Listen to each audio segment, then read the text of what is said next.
Hello, happy readers. Today we are going to be reading Chapter 9 of The Missing Gator of Gumbo Limbo.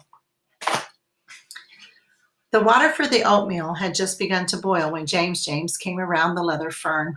"Hey," he said, stopping beside the stove. "I didn't sleep all night trying to figure out where Dejean is.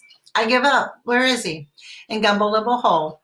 "Come on," he said. "We've looked there." "Not down in the lake pit," I said. "I sure have.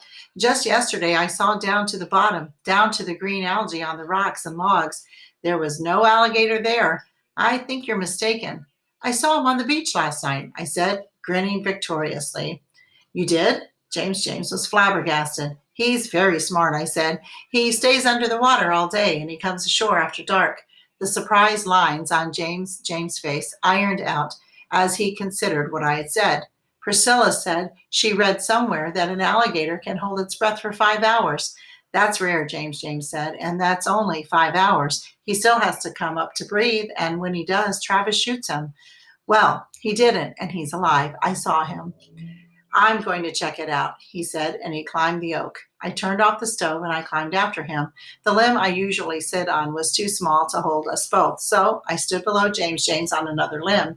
I couldn't see as well, but I didn't need to. "See him?" I asked. "No," he answered. "The water's crystal clear. I don't see anything but fish all the way down to the bottom."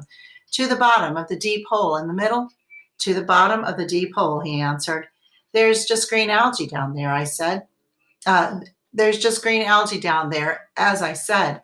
"Green algae?" I asked, "or blue-green?" "Green, not the pollution algae." "Green," he insisted. "There's no pollution here. You know that, and now I know why. I saw a geological study of this area. There's a ridge of sand just north of Gumbo Limbo Hammock. The rain picks up the surface pollutants from farms, businesses, and homes north of that, hits the ridge, and flows east toward the Big Cypress Preserve. The condo wells don't draw on our aquifer, so we sit on a bubble of fresh water all our own. The solution pit and the hole are as pure as sunshine. I tested them." "Well," I said, thinking about the land, "I can believe that, but I also believe Dejean's here." "He isn't," James insisted. "I'm looking in the pit." "Let me look," I said, perplexed.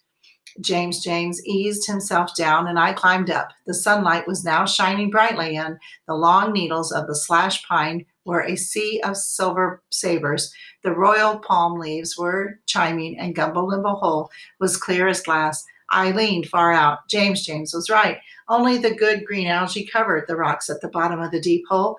There was no alligator. "Green algae," I said to myself. I could hear a bell ringing, but again, I couldn't find a door to open. "Green algae. Let me look again," James said, and we switched places. "I know Dejean's here," I insisted. "Priscilla and I both saw him last night. What's going on?" "I don't know," he said. "There are no underwater caves for him to hide in. I checked that out on the geology map." Puzzled, we climbed down. Sherlock Holmes passed us as he flew into a strangler fig tree. As he flew into a strangler fig tree laden with seeds. "Your mom doesn't have to bring soup home for him," James said. "There's parrot food galore here. No wonder he left home." The parrot's bright red tail caught James's eye. "And by the way," he said, "Sherlock Holmes has made a liar out of me. Caruso is right. There is a bird with bright red tail feathers in southern Florida." We laughed. I swung from the lowest limb and I dropped to the ground. Mom was up and packing the last of her clothes. She kissed me good morning. "Hello, James," she said. "Was Sherlock Holmes right? Did he tell Liza Kay where Dejean was?" "Well, not quite," he answered. "We haven't quite solved the mystery. He comes up on land at night when the alligator hunter's gone," I said. "So he's right there in Gumbo Limbo Hole.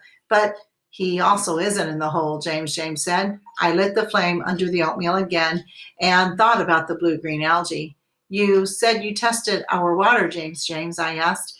"You didn't find any pollutants in it?" "That's right." He looked at his watch. "Whoops, I've got to go," he said. "I'll help you find Dejean later. He's stayed hidden this long. He's not likely to make an appearance while Travis is here today." Early this morning, I met a scientist from the Environmental Protection Agency walking along the canal. He's traced the PCP to a spot below Sweeney's plant.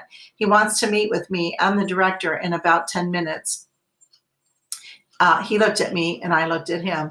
Caruso had nothing to do with it, I said in a firm voice. He nodded, but also frowned. The penalty's a huge fine. James, Mom said, packing the tin cups. Do you by any chance have a job? Her eyes twinkled.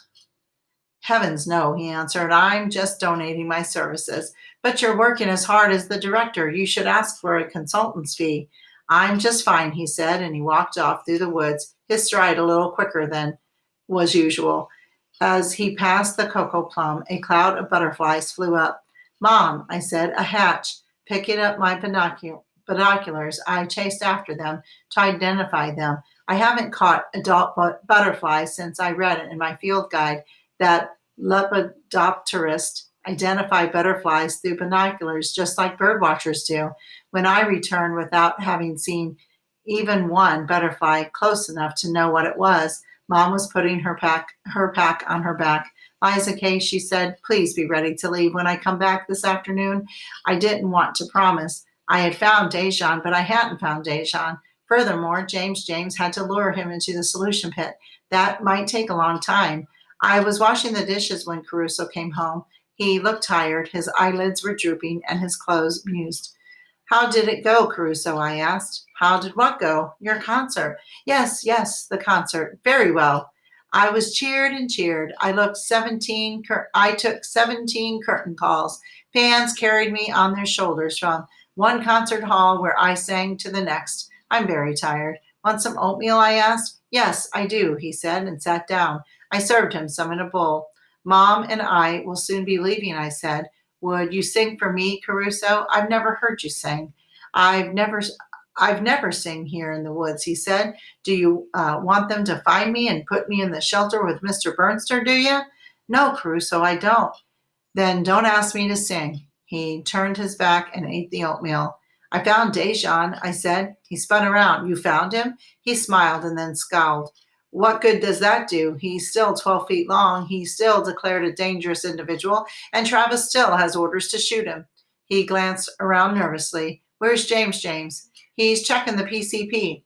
Somebody washed containers that had held wood preservatives in the canal, and it killed lots of fish. Well, who would do that? He asked. Would Sweeney? I asked very softly. He cocked his head to one side and thought, I hope that's not what he's doing, he said. I hope not. Beef Bones and I have been helping. We do wash cans in the canal. Did you know what had been in the cans you were washing? No, he said honestly. I was doing my job. What did you say the stuff was? PCP. Is it bad? It's bad, I answered. I think I did see those letters on the cans. His deep set eyes peered at me. Does Sweeney know that? I asked. Sweeney? Caruso threw his hands up. He doesn't even know how to spell his name. Good, I said. Maybe they'll just give him a warning. Oh, Liza Kay, he sighed deeply. That's terrible, poison and all. Life's just gotten too complicated. I'm not leaving here again. I'm staying right here in these woods. But what about singing? You'll sing, won't you? Of course I'll sing. I have to earn a living. I was glad to hear that. Where will you be singing tonight, Caruso? If I was going to be in town in a motel, I might as well do something worthwhile. At the pier, he answered, putting his empty bowl in the soap pan. I must go. I need to rest my voice for tonight. Thank you. When he was gone, I climbed the oak and once more peered into the deep pit in the hole. The solution to the mystery had to be down in there. Again, I saw only green algae and the fish, and I saw Travis sitting in the willows waiting. Stay down, old dragon, wherever you are, I whispered. Stay down. Slowly I descended to the ground and began packing my books and caterpillar cages. Where are you going? I fairly jumped out of my skin, came to my senses, and laughed. Sherlock Holmes was back from the strangler fig. Where are you going? He asked. None of your business, I replied, smiling sadly. Did he know I was leaving, or was it just chance that he said the right thing at the right time? I cricked my arm and held it up, and he flew to it and walked to my shoulder. Hello, pretty girl, he said, moving his throat feathers. Oh, hush, I said, smirking delightedly. He did say such appropriate things that I could not help but think he knew what I was saying. It didn't take me long to pack. I had very few clothes, mostly bugs and books. I should have rolled up the sleeping bags and struck the tent, but I wasn't going to leave Gumbo Limbo hammock until I was sure Dejean was safe. Around noon, Travis gave up his search. I guess he figured the best time to get a good shot at the alligators in the morning when it comes ashore to bask in the sun. He was right, except for this one smart fellow. But one of these days, maybe tonight, Travis was going to stay after dark, and that would be fatal. Having packed, I climbed to the treetop once again. I still thought the answer was down in that water. You have to be persistent with nature. She gives up her secrets reluctantly. I reached the lake. Its shallows and deep water, the reeds, the sawgrass, the flags, everything. James is wrong, I said aloud. Some fertilizers or some pollutants is getting into Gumbo Limbo Hole. That is blue-green algae in the water below the royal palm. Climbing swiftly to the ground, I ran to the palm to look closer at the blob of algae. Good afternoon. I looked up to greet Sherlock Holmes, but there stood Miss Clara Lee Dade from the county building. Oh, hello, I stammered, horrified to see her. I had led Miss Dade to Gumbo Limbo hammock and to the end of life in the woods for James, Priscilla, and Caruso. This hammock is remarkable, she said, looking up at the leaves. I've already found 40 different trees that grow in hammocks, and the birds I saw, a yellow-billed uh, cuckoo. What should I do with what should I do with Miss Dade? I couldn't send her to the golf course or the canals, so I just stood still and I looked at her. The lake is remarkable too, she went on. It's alive with gambusia fish, bass, and shriners, lots of healthy, good fish. And I found orchids that I haven't seen since the orchid growers raided our hammock and took almost all the wild ones away. This is a wonderful place, extraordinary. She lifted her binoculars and peered into the woods. Look at that mahogany, she said. My heart thumped. Caruso's home was there. What had I done to my friends of the woods? I thought I had brought this woman to destroy them. That's what I had done.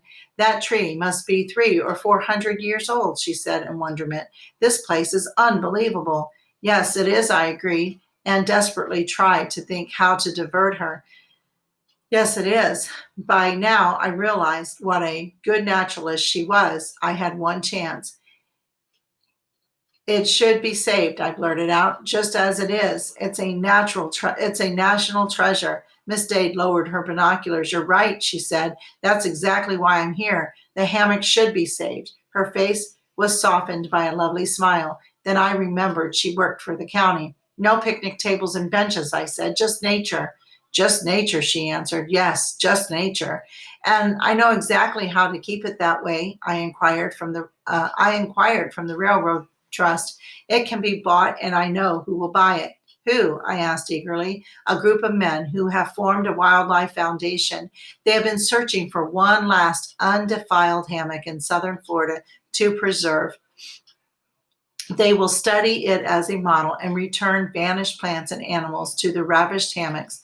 I can tell you that the president will shout in joy when I bring him here. She looked around. I just stood there gaping at her, disbelieving and believing. But this hammock must have a caretaker to protect it from vandals, she went on.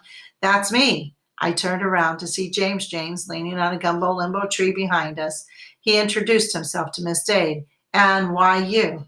She asked perkily. Because I'm a very good naturalist and I love this hammock. I would even defend that mosquito on your arm against a swat. He smiled. James has a very infectious smile, and Miss Dade caught it. She smiled too. Could you meet with me and my friends tomorrow? She asked James. Indeed, I could, he replied. But let me give you a tour of the wonders before you talk to your friends. As they walked off, I got down on my belly and I wiggled to the water's edge. Blue-green algae, meow, I said, cheering. Hello, Dejean. The big old reptile was laying on the bottom in the sun, growing green algae on his back like all the other underwater objects.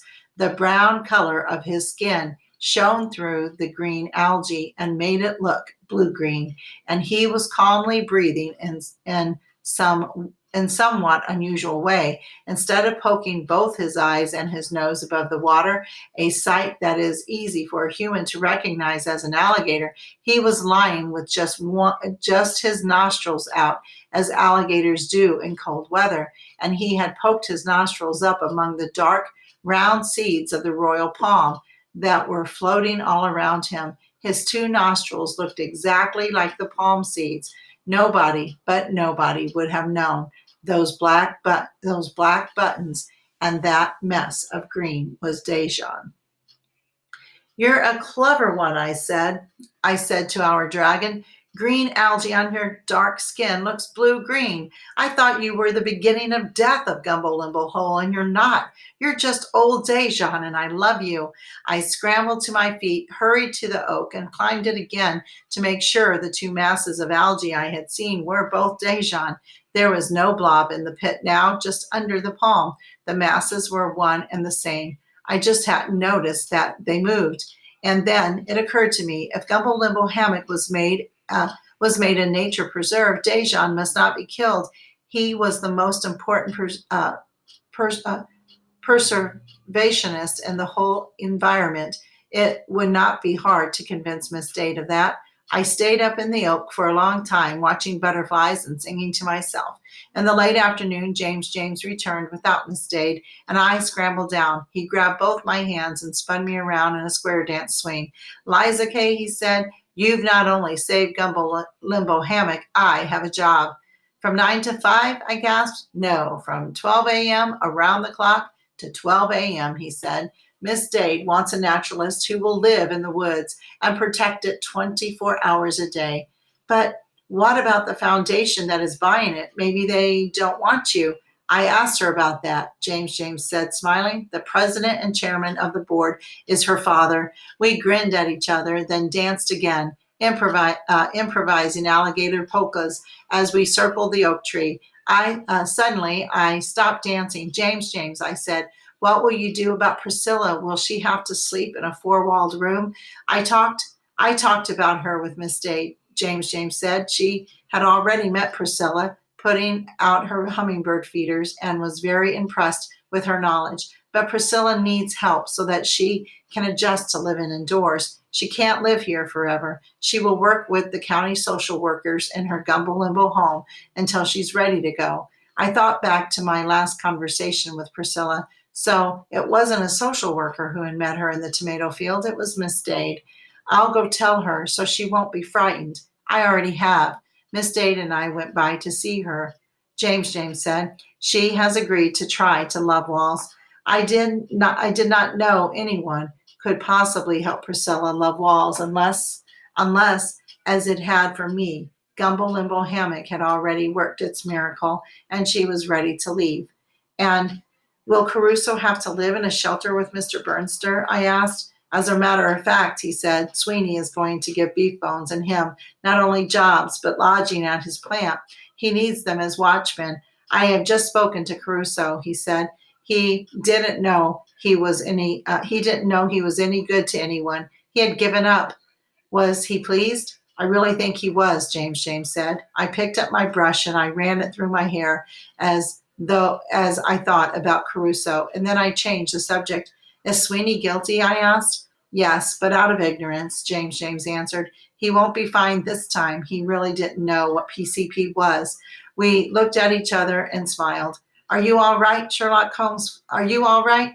Sherlock Holmes flew in. Yes, I answered. I held up my arm. He alighted on it and walked to my shoulder. I rubbed his beak gently with my nose. He lifted his feathers affectionately. You're wonderful, I said. You're wonderful, he repeated. James cocked his head and listened. Say that again, Liza Kay. You're wonderful, I said. You're wonderful, said the parrot. Liza Kay, James said thoughtfully, rubbing his chin. I think you'll have to take Sherlock Holmes with you. Really? I cried excitedly. Really? Scientists have discovered that wild parrots imitate the voices of their mates. It's part of bonding. That's why they imitate people when they are in captivity. You mean I'm his mate? Or a sister or brother, James said. Whatever your relationship, you now have a contract with him. A contract? A social contract. You must not break it by leaving him here. He would not do well. I won't, I said. I won't, Sherlock Holmes repeated. James and I laughed. I knew it was right. I must keep faith with the bird. Dropping to my knees, I began to strike the tent. I'd better get ready to go, I said, pulling up the stakes. James put them in their bag. I'll be in town tonight, I said. So I hear, he said sadly. I'll miss you terribly. Tears burned behind my eyes. I watched the tent collapse. It bellowed and then fluttered to the ground, a crumpled castle. I think I'll go to Caruso's concert when I'm in town tonight, I said. I have never heard him sing and I want to very much. James stopped stuffing the tent into its bag. I don't think you want to go to Caruso's concert, Liza Kay, he said softly. I looked up into his face and read what was there. Oh, I said, recalling Priscilla's empty notebook. Oh, I guess I don't. As I rolled up the tent rain flaps, James reached into his pocket and took out a piece of notebook paper. Priscilla gave me this, he said. She wanted me to read it to you. He lifted his head. We love the things we love for what they are. I just stood there as the simple words bloomed like a flower within me. Why, that's beautiful, I said, smiling with happiness. Priscilla is a poet. She writes wonderful poetry. She really does. James put the paper in his pocket and laid his hand gently on my shoulder. I looked up at him. We love the things we love for what they are, he recited, then added softly, by Robert Frost. Walking slowly to the oak, I leaned the tent pack against it. After a moment, I turned around. Priscilla reads wonderful poets, I said, and smiled. I couldn't think of anything more to say to James. Robert Frost's words and my friends of Gumbo Limbo Hammock were in my thoughts. James was quiet too. He put the slip of paper back into his pocket. For several minutes, we stood in silence in the Spangler shade, looking at nothing in particular. James, I finally said, if you go to the Royal Palm and look down in the water, you'll see a mass of blue-green algae under the floating palm seeds. His eyes snapped alive. I know what you're going to say. Is it really? Really? He laughed as if he had just been let in on the magic secrets of a mighty magician, and then, taking to his toes, he ran full speed to the hole. Dejean, I heard him cry. You old conjurer, you. You're great. Hang in there, old man. We're all going to make it together. The whole wide world of us, I added, squeezing my eyes tightly shut and then pressing my fingers over the 3-inch smile on my face. Mom would be coming for me soon. I hope you enjoyed The Missing Gator of Gumbo Limbo. Thanks for listening.